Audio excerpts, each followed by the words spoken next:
I'll never forget the time me and my brother snuck out past our bedtimes to explore an allegedly haunted house down the block.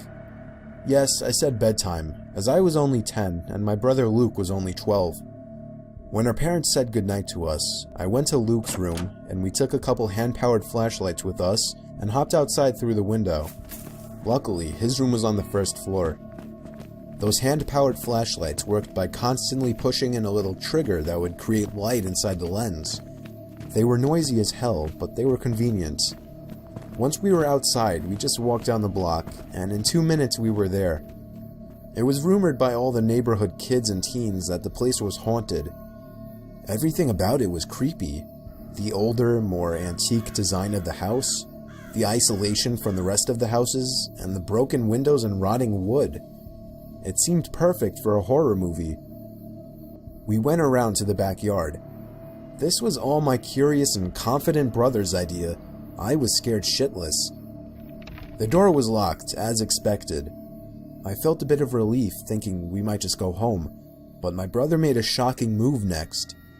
He grabbed a plank of wood laying in the grass and began smashing the already chipped window. Eventually there was enough of an opening to unlock it and slide it up completely. We hopped inside and began cranking those noisy-ass flashlights. Immediately after entering the house, we both picked up on the fact that it was like 90 degrees in there, which was odd as it was a September night in the mid-70s. There was no graffiti or anything anywhere. In fact, it was relatively empty besides a few pieces of furniture that were clearly not worth taking along. It seemed we were the first to enter the house, shockingly, or at least from the back. We went upstairs to the main floor from the little den area and continued cranking the flashlights. That's when we heard the slightest crack in the floorboards from right above us. We both jumped. I tugged for Luke to leave, but he told me the place is old as hell, it's just house noises. I stopped cranking the flashlight at this point, and I urged Luke to do the same, but he only called me stupid for suggesting something so ridiculous. Then there was another crack in the floorboards from above us. He began walking upstairs. I didn't want to go up there, but I was not about to stay down there alone. I followed behind him to the upstairs.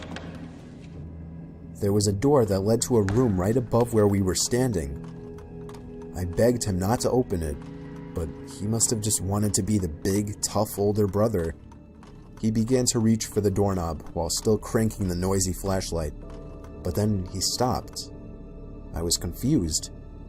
I could see in the dark he was moving his ear up against the door, listening for something. Silence. Then, the most deafening, nightmare-inducing moment of my life. A single bang on the door from the other side sent my brother staggering into the wall in pain, covering his ear. We dropped the flashlights and ran straight out the back door and back home. We were so loud when we got back that our parents found us out. We told them what happened, but they naturally didn't care and grounded us both for a week. 2 nights later, I woke to the sound of something from outside my window and a glare of brightness sneaking in through my slightly opened blind. I sat up, and my heart sank when I realized it was the sound of the crank to my flashlight. I stood up and looked out the window, and that's when it stopped.